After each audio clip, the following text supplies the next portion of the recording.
mean, everybody gets paid out anyway. Some of them were crying on the bench, Kelsey and those guys. But I know when they get their checks, those tears are short-lived for what they're earning, certainly. But it was still fun, and I'm glad that Kansas came back in the end to make it somewhat of a reasonable score and not look like they completely had never played football at all in their lives. And they were like a JV team, which is what was looking like the second quarter. And I think it was, I don't even know, was it 36-0, 40-0 already? So anyway, we're back on Monday. Hope you guys are having a great Monday. And here in Arizona, it's gorgeous, 75. We love it. If you guys haven't been here, I highly recommend checking out Arizona. There's always so much happening here. Arizona has a lot of stuff going on. Of course, we're against the border, so we do talk about that a lot. And another issue that has been popping up, not just in Arizona, but across the nation, right, is our schools and what parents are dealing with, the parents who pay attention to the kids they have in school who do participate from, as a concerned parent should. And what we're finding out is a lot of these school districts are still under the impression that they can teach and say to our kids whatever they choose in a classroom without any oversight by the parents or any input or approval. And a lot of times, the topics are very inappropriate for our kids for so many reasons. Today, it's going to be geared about a book that we found in our Higley Unified School District. I'm on the north side of Phoenix. Higley is on the east side of Phoenix, about 30 minutes away. And as usual, there's a group of people out there who think that teaching our kids whatever they feel like is okay, whether it be inappropriate on the transgender level and how our kids should behave as children and what is okay or not for them. Today, it's going to be more along the inappropriate sexual content that they feel, Cinemax in the classrooms is not a problem. And soft porn, I would think would be a good way to describe some of this because when I read what is happening at Higley and our guest today, Anna Van Hoek, she's going to explain, she's on the school board out there, by the way, and she's going to explain to us a little bit about what's been going on. So a little bit about Anna. I met Anna a couple years ago. I haven't seen her for a little while because we are on opposite sides of town, but she has been involved in parental rights and health freedom for over a decade. She actually, in 2019, like myself, became a precinct committeeman, and she is trying to build, relationships within her community and with her elected officials, and to help them understand the importance of preserving not only vaccine exemptions that we had, everybody had problems with that too for our kids. And actually, she ended up having two vaccine injured children herself.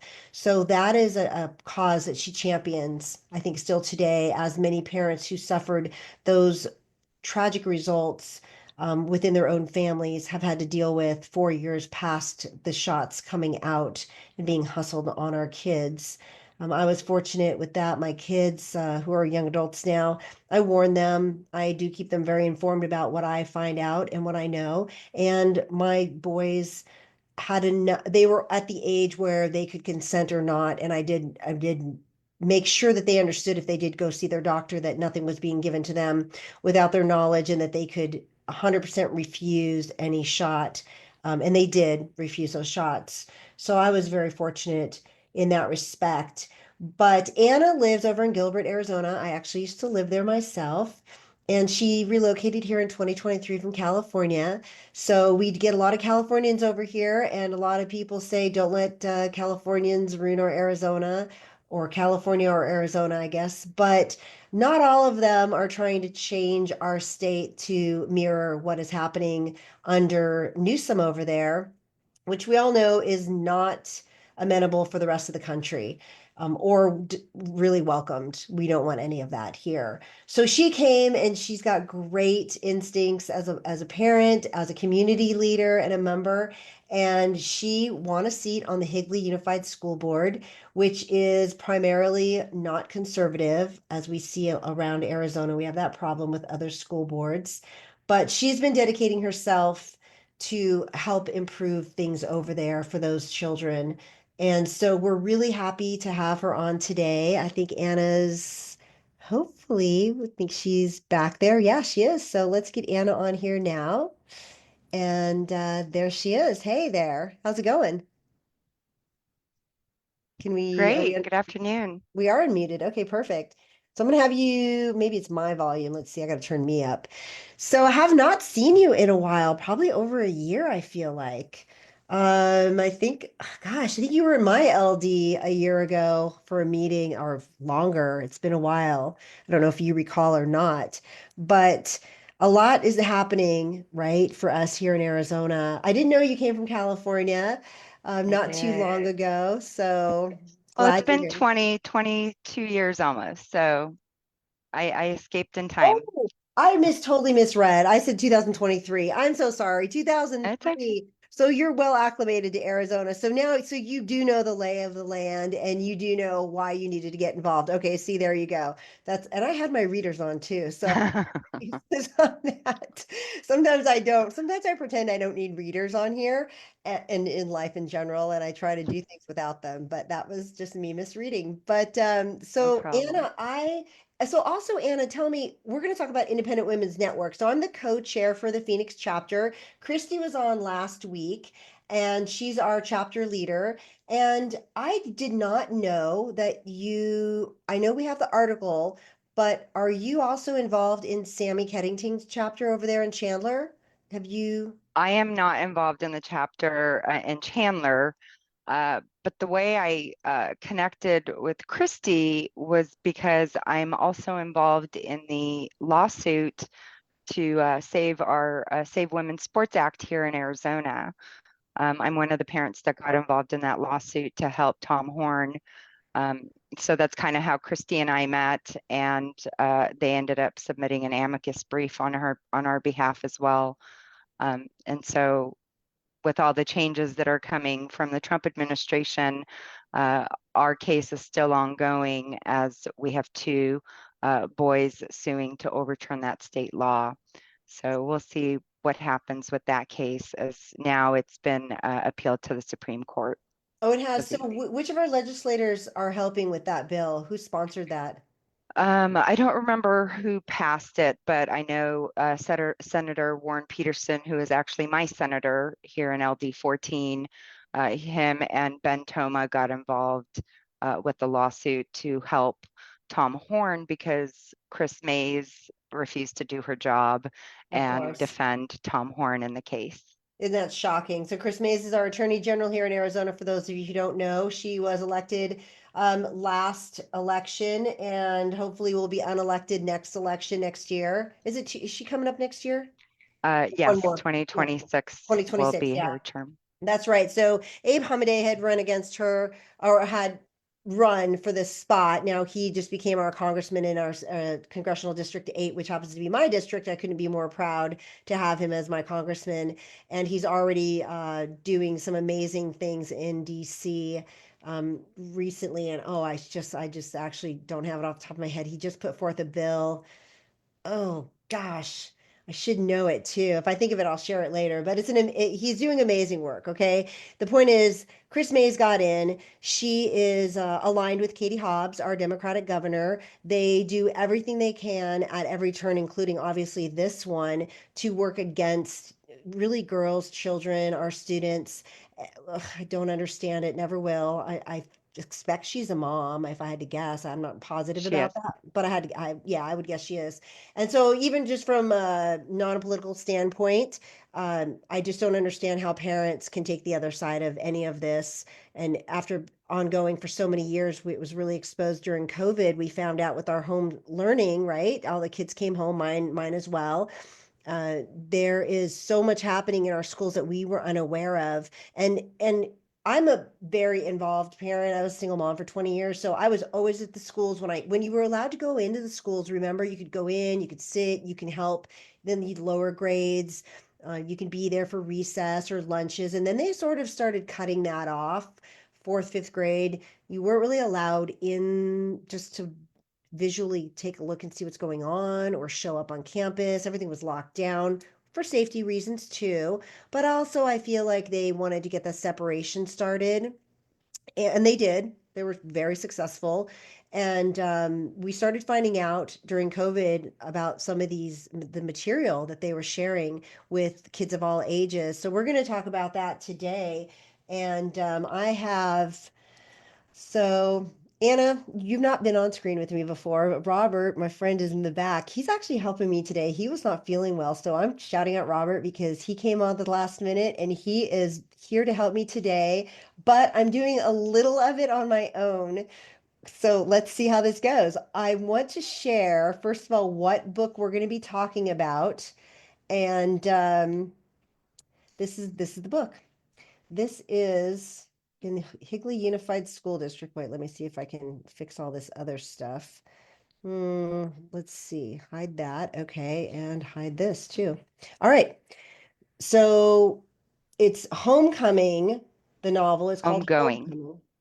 Homecoming. Homegoing. Huh, it's Monday. Now I'm pleading Monday as my issue today. Homegoing. See, I was thinking homecoming. Oh, that sounds so lovely. By what's the Yaa Gyasi? What's the name of the author? Is that how you say it? Yaa Gyasi? Yeah, Yaa Gyasi, yes. Yeah, so hadn't heard of this book. My kids are out of school, luckily, and I thank God for that every day, because I don't think I could have them in public anymore. But let's just talk about a little bit about the book and then what is going on, how it came to your attention. So why don't you just kind of start from the beginning and how that you got involved on the board, and then we'll talk about the consequences of towards you ultimately at the end. Yes. I, oh, so the state of Arizona passed a law, ARS 15-120.03 in 2022. Um, and so for 2 years, the district did not implement the law. And we didn't know, I didn't know that the district was giving such content to our students. And then a parent showed up to a board meeting and at the end of last school year and talked about another book called 19 Minutes by Jodi Picoult. And he read an excerpt out of the book that was very explicit, and the scene that it was describing uh, was about a couple teenagers, having sex, and she asked for the boy to stop, and he covered her mouth and kept going. And so, but the scene was so explicit that, I mean, it is pornography that we're giving to our children. And ultimately, there was 5 books that parent mentioned that were given to students, and uh, at the time, the parents were just given a syllabus to sign with just the book titles. So unless a parent did their due diligence, they would not know what the content of these books are past the titles. And so this grandparent, actually, who had custody of his granddaughter, uh, is the only one apparently in the class that did his due diligence and realized that these books were awful, and most of them were banned in school districts across the country. Okay. Uh, so he opted for another book, and I think initially they told him that, the teacher said that they couldn't even grade an alternative book because she, possibly hadn't read the book, whatever. Ultimately, the kids are getting these books, and so we realized, oh, the district never implemented this law for 2 years. And so they went into the process of creating a new process of parental consent as required by law. So the law says as long as a book has educational value and a parent consents, that they can give these types of books to students, which is Now, really unfortunate. let me ask a question. Who Yes, determines what the educational value is? That sounds highly subjective. And then yes. you have obviously differing viewpoints. Is this a school board decision or is this a parent panel that they put together that get to decide? Or how does that, Um, is that a Tom Horn decision? Tom Horn's our superintendent of our schools out here in Arizona. And so, I mean, who's making this choice? well, ultimately, it should be the school board. The problem is, uh, I mean, and we're in Gilbert, super conservative area.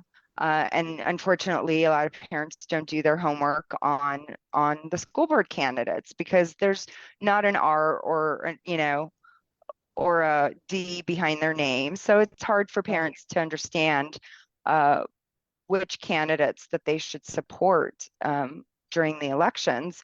And that's part of the reason why there's, a bill passed last year to make school board partisan, and Katie Hobbs vetoed it.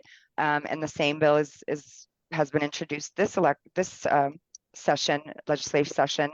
And so, I am guessing she will most likely veto it again because they don't want parents to know uh, what party the candidates are from.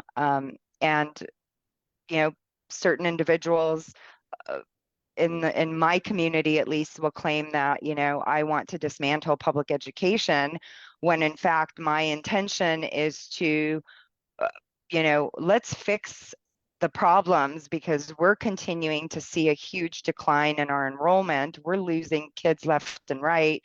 For this school year, we've lost another 300 students. Uh, and if we want to ensure that we get our funding and we want to preserve our enrollment numbers, then we need to make those changes to ensure that we're not doing things that are pushing parents out. And unfortunately, uh, that's what's happening. And I think that the huge cognitive dissonance amongst these individuals that are in the minority but screaming the loudest that, and attacking me, that people like me are the problem, can't see that in reality, the things such as these books, when they're pushing these books into our district, that these are the things that are causing parents to leave. And And I'm the only I want to say too, I read about this the other day, and I noticed you were mentioning how the enrollment is down. And is that, I mean, I know a lot of that is a factor of COVID and a lot of people realizing what is happening in the schools and then taking them out to homeschool, which, I mean, I do sit on the board with Christy, as a matter of fact, Freedom Academy Charter School in Phoenix. And it's a very small school, but we had a book come up last year actually, and some issues, not of this heightened nature, that it wasn't as severe, but we did have some parents that didn't think it, there was some visuals of depression and suicide. And so some parents had issues with it in the sixth grade classrooms, and so we ended up just tabling it for now, and then they're going to revisit. But these books are so much more severe in content than that. Um, are you finding that yes, it's partly the books, but partly a lot of the enrollment issues is because post COVID and a lot of parents are just not going to return to public school? Um, I think that the biggest issue, well, the district will claim that the biggest issue is birth rate, you know, but the but one issue is the private schools and the charter schools next door to us, they have a waiting list. So how is birth rate not impacting them, but it's impacting our district? Only 47% of kids that live within my district attend my district. Wow. So more than half of our students that live within our boundaries go to other schools. Hmm. And we have, and then they'll try to blame ESAs, right? Scholarship Yeah. accounts. And it's like, no, like that's great that I actually got an email from a parent that's got it out for me in my district, and she's not a fan of ESAs and she's not a fan of, parental choice. And I am. If our district does not provide a parent something that they like, just like any other business, if we looked at public schools like a business, if a customer doesn't like what we're producing, they're Right. going to go somewhere else. And they Exactly. have every right to do that. 100. I mean, you as a parent should get to dictate how your kids are raised in your home and unfortunately by others on a school day, whether it's you use your ESA money, which is I think what is it? Is it 9,000 or 6,000 per kid here? So if they choose ESA, they get about 7,000. Oh, set. That's close. Again, mine's been aged out a couple years, but and the ESA was just a thing. I actually had put in for it just before he ended up graduating and a year ahead. And anyway, we didn't use it, but it is valuable because we do have open districts here in Arizona. If you don't know, I'm not all school districts or states have this availability where I drove my kids into Cave Creek District, even though I was in the Boulder Creek District. I did that for years, actually, till my one son graduated from Cave Creek, and then my second son ended up finishing his high school in his district in Boulder Creek. But it's nice because as a parent, you can for proximity or to work. I picked up every day back and forth, drop off and pick up for both of them. They were on different schedules. So it was nice to have them near my work. And Cave Creek was supposed to be a better quote unquote district at that time. Um, and it was good. There were some problems in high school with all the other high schools in our state.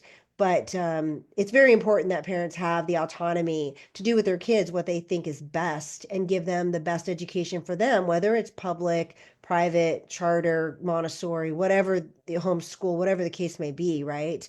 Um, any parent who thinks that that's a bad thing, again, I would love to talk to these parents. I hear you say that about a parent. I give her my number. Love to hear that perspective, even how they get to that point to say other parents should not have a right to any of those choices. But in your case, um, I know that they came down really hard on you, and I know that this turned into quite an ordeal with these angry, outspoken parents. I think there's a handful of them. I don't know that there's a lot, but Small minority, yes. small minority always, right? But very loud voices, like you mentioned. And first, I want to know number one, because I do have the article. Actually, I was looking at the article, I read it the other day, and Independent Women's Network did a feature article on you. So, as co chair of Phoenix, and then let's get you involved over there. Maybe you can get a chapter going over in Higley. Or over in Gilbert, and work with Sammy over there, who runs that chapter in Chandler. But I saw the parent in question. They actually have her. Lindsay Head is her name, far leftist parent, and she's a medical specialist, so that's great. Mercy Gilbert, that's where my actually second son was born. Um, so she's also in the healthcare industry, managing other people's care, like kind of scary, not gonna lie. But she sent you in the mail to your home. What did she To say? the district Oh, office. that was to the district office. Okay, thank Yes. God. Because when I saw that, I was like, oh my gosh, how did she get that information? Although I guess all information is It's available. public. It was Yeah, it's on public. our statement of interest, but Yeah. there is a law that passed that elected officials can hide all that information. So I'm in that process, Okay, well, that's although good it's to probably know. too late now. Right. Once it's out there forever. Yes. So to the district office came a box. And what was in that box? So there was this book along with a bundle of rope, and then there was this cardboard in it, and then these little baggies of unidentified material. I don't know what it is, but I got a call from the or an email from the board secretary. I was out of town for a death in the family, and she told me that this box had arrived from Amazon. And I thought there should be no deliveries to the district office for me. And So I had my husband go pick it up, and when he actually, I didn't even want him to open it. I wanted him to take it to Gilbert PD and have the police department open it because I didn't know what was in it. Even the secretary asked if I wanted her to open it, and I said, no, like, what if it blows up in your face? I have no Mhm. idea what's in this box. Um, and so, he did end up opening it and saw the content. And so then I immediately called Gilbert PD, and the officer that reached out to me, and initially she said that she didn't know what the book was about, but once she did some research on the book, that the content of the box kind of made sense. And the book is about rape. Um, it talks about rape of slaves, uh, and then beating and sexual abuse on the plantation, forced prostitution, graphic depictions of sex and intimacy.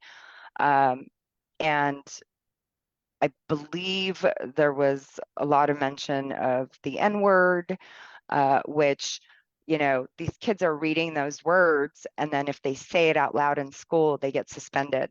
Exactly. Um, Well, and it just really reinforces that word to them when they're in that learning phase. And then they hear it in their music, of course, or some of them do. That, of course, is always inappropriate, I think. I can't even believe that that doesn't get censored these days, right, just on its own. And I was reading, so what I did was I typed in what is the problem with this book? Like, what are parents suggesting is the problem? And at first, I was getting responses that, oh, there's no problem with this book. Parents are not concerned about this book. But then one source did actually provide some information, and it says parents. Sorry, this is it's kind of funny when they can minimize stuff so easily. Parents have reported some questionable sexual content in the book, and it goes on to say they list only four that okay, so some questionable sexual content. More than half of the chapters contain a reference to or scenes involving sex. More than 50%. So that's not some, that's most. While and then number two, while not okay, again, the minimization is hilarious. While not sensual or erotic, although it's sex, right? So I guess right, the interpretation by a sixth, seventh, or eighth grader, I don't know that they're going to distinguish that. There are multiple sex scenes throughout the novel.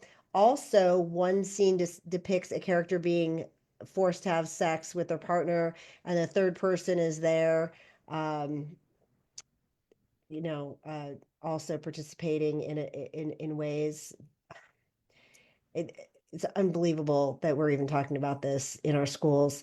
And then also the book contains, you mentioned, instances of rape and sexual assault. So just based, although they do say, I will say this, they follow up saying that it's important to note the sexual content is not gratuitous or lengthy, even though it's in 50% of the book.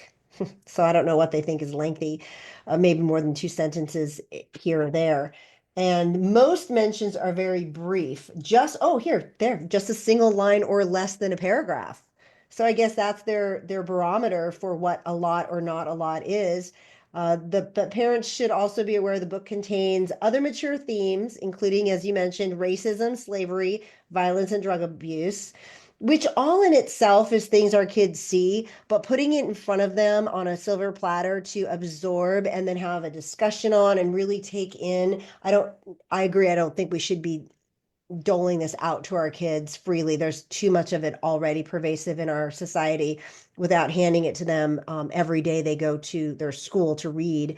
And it says that it's considered a novel is generally considered appropriate for adult readers. I should give you this. With some sources rating it as an R for adult content. I don't know if you've seen that article, but that might really help yeah, your the case. Um, so it's yeah. an And so it's called a multicultural class, and it's part of dual enrollment. So they're saying the class is optional, and it is for high schoolers. Um, but these children are still minors. right. Majority of the kids in the class are most likely not 18. No. And so, they got authorization from the colleges because the course is through Maricopa Community Colleges, Adult, yes. and forgetting the fact that these are still minors. And so then they came back and said, well, out of all the parents in the class, only the one parent didn't want their kid to read it. All the other parents were okay. And I said, well, did we give the description of the books to all those other parents? And so they ended up, so they created, part of the new process is they created a committee uh, with a bunch of parents in the school district applied to be on the committee. uh, and then there's somehow all the English teachers ended up being on the committee. The teacher that assigned the book is on the committee. And um, and Helpful. then somebody within the district did some research on all the committee members, and you can see that majority is left leaning, and the ones that are not are staff. And so, Relatable. it's they say that the committee members were done by a blind draw, but then when you look at the political leanings of the committee members, it makes you wonder, and this comes from a parent within the district that brought this information to me. So, these are the things that are really concerning. But the main thing is the fact that the district did not implement the law for 2 years. And then here we go 2 months later, another parent shows up to the school district to present this book. And when his child was given the book, it was given to him without the parent's permission, Right. because the parent asked a question and said, you know, at first they just got the titles, and the parent said, well, why are the parents having to buy the book? If this is an assignment given by the school, why isn't the school providing the books? Right. And the teacher took it as the parent can't afford the book, so I'm just going to give it to the kid. Uh, And that's what happened. So she just gave the kid the book. The parent never signed a permission slip. And by the time the parent found out, the kid had already read the book. And so in reality, his parental rights were violated. We have the Arizona Parental Bill of Rights that says the parent has a right to the upbringing and the education of their children. And right. that's ARS 1-602. Well, his rights were violated. So when a law is violated, what do? You call the police. Yep. And that's what the parent did. And he expected Gilbert PD to take him seriously, and they didn't. And instead, Gilbert PD, a sergeant of all people, emailed the district and said, watch out for this parent. He's probably going to be officer shopping, Wow. instead of taking him seriously because his rights were violated. That's unbelievable. So I'm familiar with Gilbert PD actually. And I will say it's a mixed bag over there. Chandler as well. Uh, Yes. some of them are great, some of them are not great. I've had experience on both ends of that spectrum for other various things with children involved. And so it does depend, it's the luck of the draw really on who you're getting. And I do talk about our law enforcement and I appreciate our law enforcement very much. But you do get some who just don't, well, they don't want to get involved either a lot of times. I will say that a lot of times they don't want to be the mediators in any sort of these disputes. Unless it's a hard crime, they don't really want to insert themselves in the department to have to hash anything out, certainly along these lines. I'm sure they want this to go to court and they don't want to be bothered. And they don't really want to be making these decisions. Not that that's okay. I'm not saying it's okay because a statute's a statute, which is a law, and they should be able to, rectify that just based on what somebody has broken of that statute, especially when minors are involved and it could be detrimental to them. I just want to really quick ask you, you mentioned high school. Are we talking, is this a sophomore book that's being put out or just freshman, or are we at junior level? Where are we at? It's, I would say, um, anywhere from, so they can sign up for dual enrollment. I'm guessing 11th and 12th graders. Right, right. That's true. Yeah, that's right. 11th and 12th grade. Yeah. So, but nonetheless, you can have a 16-year-old. I mean, these are developing kids and their minds and their emotions. Psychologically, they're not anywhere near maturity. And No, they're their brains getting don't develop till like they're 24, 25 years old. That's right. Plus, they're getting bombarded with all these other things in society that they're also rooting through and trying to make sense of and put in perspective in their own lives and how to navigate those things. And then to introduce extra baggage, if you will, into their daily existence in school when they're already trying to navigate peer pressure, the drugs getting hustled in our school bathrooms, which happens all over Arizona still today, even though they know it's happening. I'll never understand The how drinking, the smoking. how Yeah. that's happening on campus when they know it's happening and they do not put a stop to the kids in the bathroom that are hustling drugs to the other kids at lunchtime.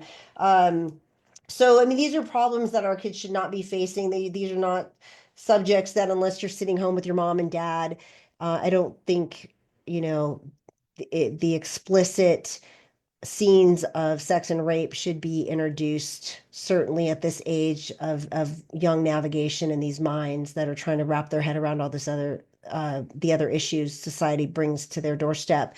So where are we at with, well, one, the parent who sent, I mean, we know who did that. So, Yeah, so she actually, there was a local article done, and she actually tried to play victim, and said, she'd come after me, but she knows how I am, so she's just not going to bother. And it's like, no, you don't get to play victim. You chose to, send me a package with this book, when if you truly wanted to give me a package, you could have given it to me publicly at a board meeting right, and avoided the secrecy. And then she also sent the parent the same book. The parent that complained about this book, she sent him first. They doxed this parent. They shared his work information on social media, oh wow, and he works in the medical field, and so they shared his work address, his phone number, and so that's where she got the parent's work address and shipped the book to his work. And his had a note that said, "Read the book, maybe you'll learn something." Mind you, this father has a double PhD, God. These is an these people are, I'm crazy. Like yeah. that's like what is some like I don't even know what the word is. Um, the guts on a parent to go to another parent and do that to them. Unbelievable to Yeah, me. yeah. I mean, you want to believe that these books are okay and you want your child to read it, great. Buy it at home and keep them at home. Summer As readings a are school thing. district, we should not be using taxpayer dollars to be educating children on rape and then having these children have these discussions with their teachers That's about right. sex. And in the state of Arizona, it's an opt-in for sex ed. Right. Yet, you know, they can call this, if they say this has, educational value based on whether it's Maricopa County, colleges, or whether it's the teacher, or whether it's school or district admin, all they can say is, yeah, it has educational value, and then give it to kids. Um, This has to and stop at and all then the costs. children that opt out, those kids are kicked out of class.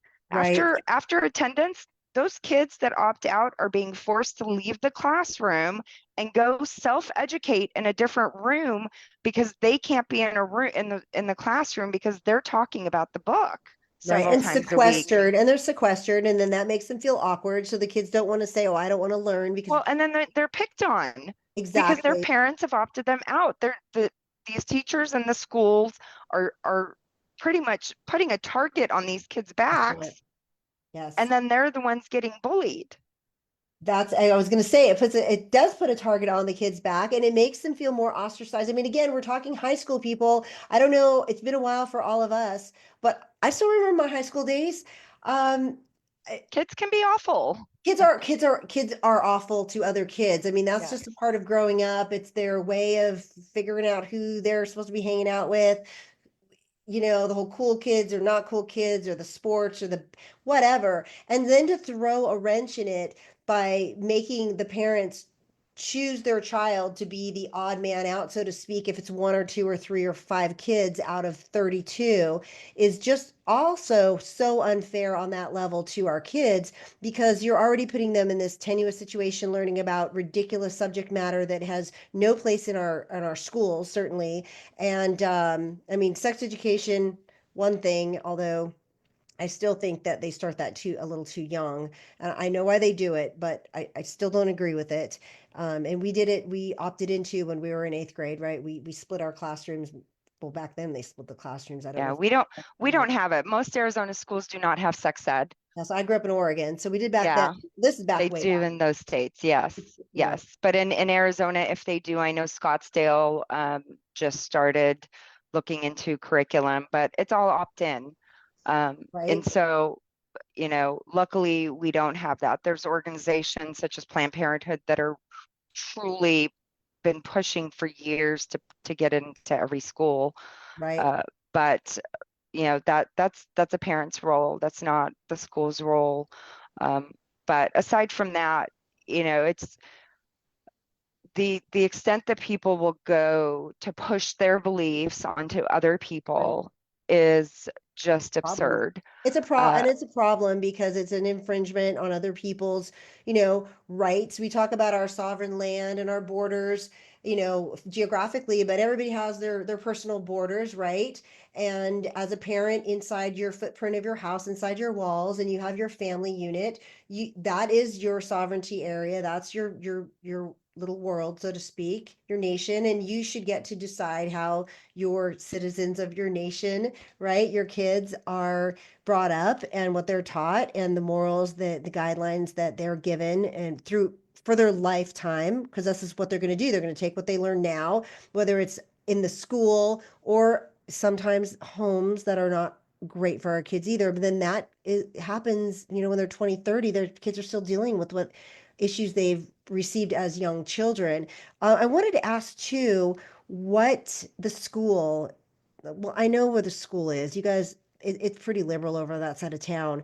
But are you getting any support from anyone, not necessarily the school board members who don't align with you, but within the school itself, any administration stepping up for the threats you've received online or otherwise, helping you? no, and I mean, our district is very conservative. Oh, Uh, Higley is? Higley is very conservative, Okay. Oh, okay. That's about what, yeah. 80% conservative Republicans. Oh, Uh, the unfortunate thing is that when it comes to schools, a lot of these Republicans will vote in a liberal fashion, which is mind-boggling to me, uh, because they should see the policies being pushed on their children. So again, this election, we didn't do that great. We right. got we Good managed to for get one you. more conservative. Yeah. I mean, it was a 4-1 vote previously, uh, but now, so far it's, 3-2. So, yeah, still definitely. Um, but I came into this with a lot of knowledge because of my experience, not only with legislation, but also with parental rights for over a decade, where most of the people on the board don't have that experience, don't know what to look for, don't, I also have 20 years in finance experience and know how to look at contracts and things like that, where majority of the board doesn't have that experience. So they will look at, whatever's put in front of them and just be like, yes, I trust administration. So I'm just going to vote yes on everything that's placed in front of me with no questions asked. right, And when you look at, any person that watches our board meetings will see, like, I am the only one that ever asks questions. You know, there's one liberal on the board that will only open her mouth to speak in opposition of me. Otherwise, she's got nothing to say. And it's the whole thing's ridiculous. I mean, are, and they, most school board members forget that we are put in our seats by community members, and our right, job is to do whatever is best for the community. And a lot of these board members will come in and they'll advocate for the teachers union, they'll advocate for union priorities, or for administration's priorities. And it's like, that's not your job. Your job is to do what's best for the community and for the right, taxpayers that voted you into your seat. Um, exactly. so Does it help? that's Let me ask you, Anna, does it help now that Shelley Boggs, so Shelley Boggs is a friend of ours, right? I yes, just saw her at AmFest. She sat with me for a quick interview, and she was just elected to Maricopa County Education, right, to our public instruction superintendent, yes, superintendent. And so she and Tom Horn also, so they will work in alignment because I know Tom too. He's also he's a good guy. He's got the best interest of the kids at heart, I think, ultimately. And I know Shelley does 100% and is yes. extremely conservative minded. So will that will that help you having Shelley in place now? Is that's gonna a little, is there any kind of guidance she can give these districts or any kind of injections she can put into the situation from her position or her and Tom combined that will So what they strengthen the can, position? the they can offer teacher trainings and things like that. And then obviously Shelley will do appointments. If a board member resigns, then she can fill those seats by appointing somebody. But as far as, you know, the board, I mean, we want local control, and that's what we have in the state of Arizona. So there's not much other than really appointing seats for the school boards. There's really not much control that they have over school boards. Right. Um, and Tom's put out many surveys and things like that to see if school districts are teaching certain things like critical race theory. They'll claim that it's not being taught, and in reality, it is being taught. And they're really good at changing the names of things and playing word games to make parents think that it's not happening, and it Right. is happening. It's I like just had a them, parent.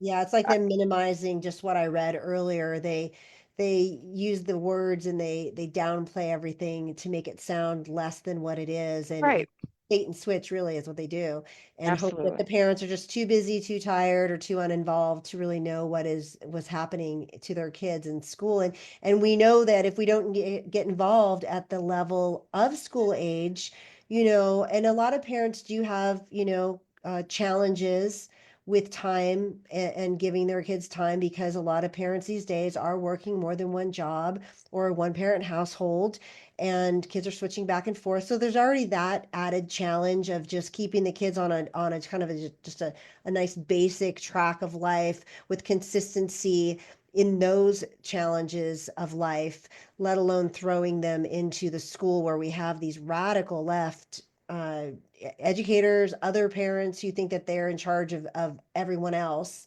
It's like just manage your own lane, leave the other parents alone, like get your household in order.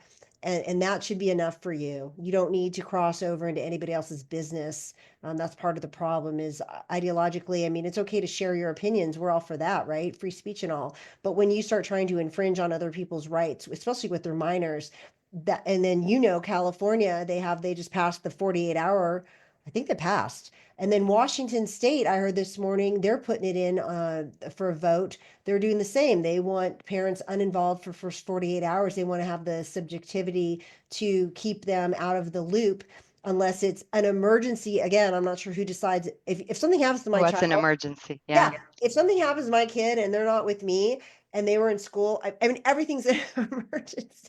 Like, right. if anything's happening to them other than being in a classroom learning with a pen and paper on their desk, I mean, in lunchtime, that should be the extent of their day, right? Is from class to class, passing periods, hanging out with friends, lunch, and then out. Anything other than those things happening, that's a problem because there should be no no gray area there. It should just be Right. learning and then leaving. And So, I'm not pushing conservative things into our schools. Like my intention is let's remove all politics, whether it's, conservative or liberal policies. Let's remove all of it. Let's stay neutral. That way we're not making any side mad, and we continue to preserve the number of our students and be able to attract more students. So parents know that, okay, this is a great district because they don't teach all this garbage. right, But they're upset the fact that our bonds and overrides are failing because parents don't trust the district to say, sure, I'll approve millions of dollars, to the district. If we're truly concerned, then we need to make change because what we're doing now isn't working. And exactly, I seem to be the only one that's saying this. And right. it just, again, the cognitive dissonance, like we either make change or we continue to lose more families. And unfortunately, as you asked earlier, I do have a lot of support behind the scenes. Unfortunately, because they know that these few, handful of individuals, they will dox parents, they will attack them on social media, they will, share their personal information. Right. And so because of that, these parents are afraid to speak out. And the parents that do speak out, they get completely doxxed and they see what they're doing to me. I mean, they're attempting to break into my Facebook account. They've attempted to break into my email, my personal email. And so why would any parent want to speak out if they know there's individuals like this doing that to parents who are speaking out? Um, Exactly. and so, I've told, I mean, at least once a week I get called, from a call from a parent about an issue. We had a parent that showed up at our last board meeting last week and brought to our attention an assignment about, that the teacher had given to his eighth grader on, it was social justice and how to, fight back against the government and about compliance and,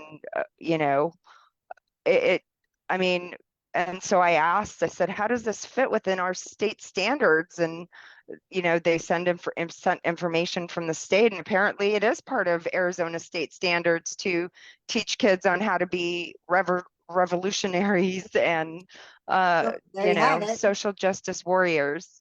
Yeah, well, that seems to be the problem, isn't it, across the nation? And that's why all these kids are coming into colleges with this mindset, and then at 22, 23, marching in the streets with Palestinian flags across the United States for the last year and a half because they don't work. And hopefully, we're going to see all that changing. So, if people would like to get involved, certainly in your district, I mean, I'm in Arizona too, so and I'm a precinct committeeman. We talked about that earlier. What do you suggest for moms out there or dads who hear about this and they think, enough is enough. I do want to have my voice heard or get involved. What should they be Yeah. doing? Yeah, and I mean, and you don't have to live in the school district to speak out.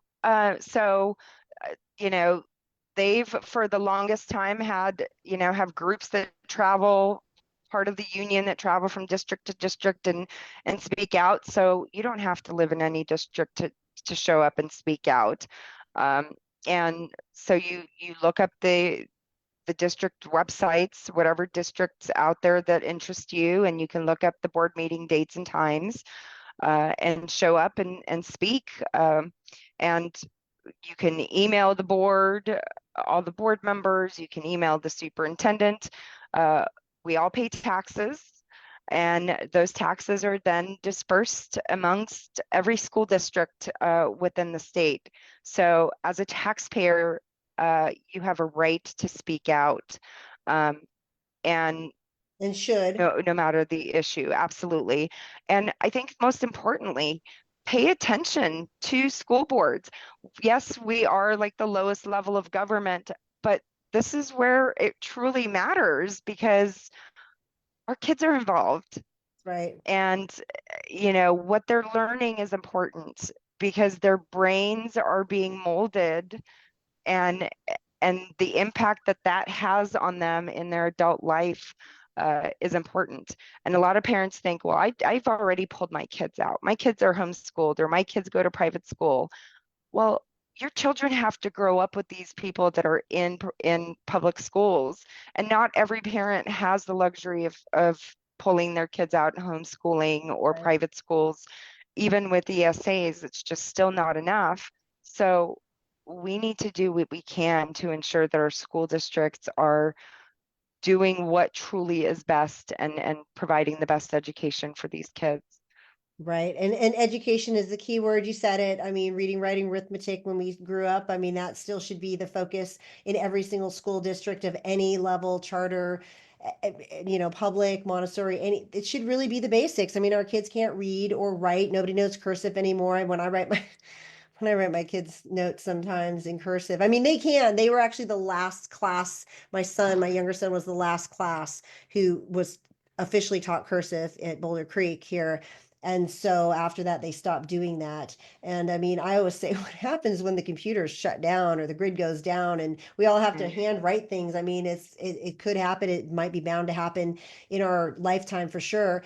Even on even on a California basis, the grid going down, blackouts or brownouts for a short time. So these are things kids, the skills they need, just everyday people, just, the cash register goes down, you need to be able to do the math to give somebody the change back. So across the board, I think, for the basics. And so, Anna, I want to thank you. You came on last minute for me. Christy told me the other day what was going on. I checked it out. I was like, oh, excellent, Independent Women's Network. You're in that loop and you're getting the story out, and we're here to help that. I hope that whoever watches this now or in the future on my channel or on the Jim Price Show on his Facebook or Rumble, I hope that they do get involved in their own areas in the way that they can and they feel comfortable. So I do want to thank you for being here today. Let's follow up. Let us know if you need us and you want to come on and share anything. Of course, you're more than welcome anytime. Here in Arizona, we want to promote what's happening here because we are sort of a barometer, I think, often for the nation. Although now I think so many states are a barometer because nothing's isolated anymore. Everything happens everywhere. There are no bubbles.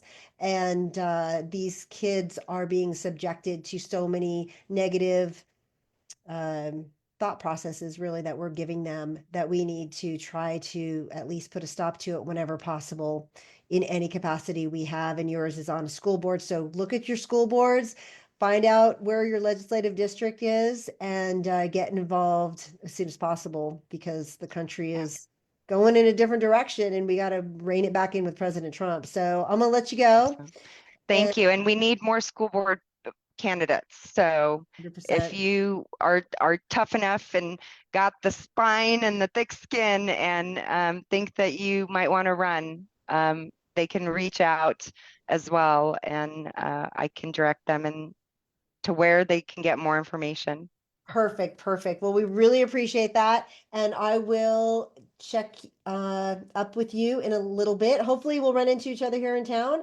And Hopefully. maybe we'll do an independent women's thing soon or a chapter something or other, and we'll let you know. We'll bring you in. Sounds great. Thank you so much. Thanks, Anna. Take care. You too. Bye bye. Thanks. Bye. And you guys, I have one more thing to share because we're going to wrap up the show. Wow, hour O's goes by so darn fast.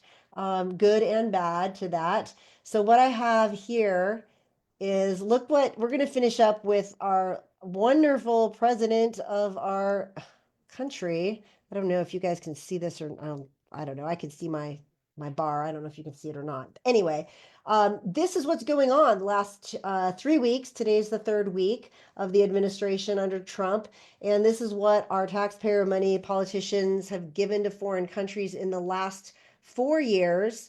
So this is all being found out now. Obviously, Doge is a part of this, and those who are screaming the loudest probably have the most to hide. But Mexico, I mean, they're right here, so $295 million. But I mean, some of these countries, Tanzania, for almost $500 million. Now, if we're only giving 300, or I'm sorry, 3 million, 300 million. to Mexico, and they're our neighbors, and we do a lot of trade with them. I'm surprised that Somalia is getting 998 million. Lebanon's getting 1 billion, and I'm not sure how they're using it, but I know from recent pictures that there's some issues over there that they're not using that money for. Definitely. Afghanistan, 6.1 billion. We definitely know they're not utilizing it properly because women are not allowed to work anymore, so they're not paying those salaries. They're not allowed to educate anymore. Women are not allowed to drive anymore, so nobody's, getting any stipends for cars. I mean, I just don't even know where this money is going except in people's pockets. And we're very happy. I will end this by saying we're very happy that President Trump is in office because we know that the waste and the overspending and the fraud that has been really pervasive in our government for, some would say, 50 years, 80 years, I don't know. I don't have a read on that, but a long enough time that somebody should have figured it out by now and stopped it, or at least tried to. And nobody, not any administration up until this moment, with Elon Musk being brought in, have tried to source this out in any effective way that would create, you know, a new part of the administration to put a stop to the waste and the overspending of our taxpayers' money. And we work hard, and those who file their taxes, we were talking about this the other day, because not everybody wants to file anymore. And hopefully President Trump will find a better way for us to do that in the future here, hopefully before next April.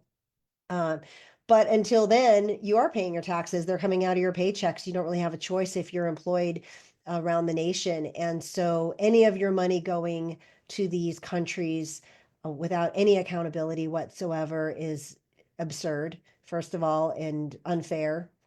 Although life is not fair, I used to tell my kids, life is not fair. But there should be a little bit of accountability in some respect.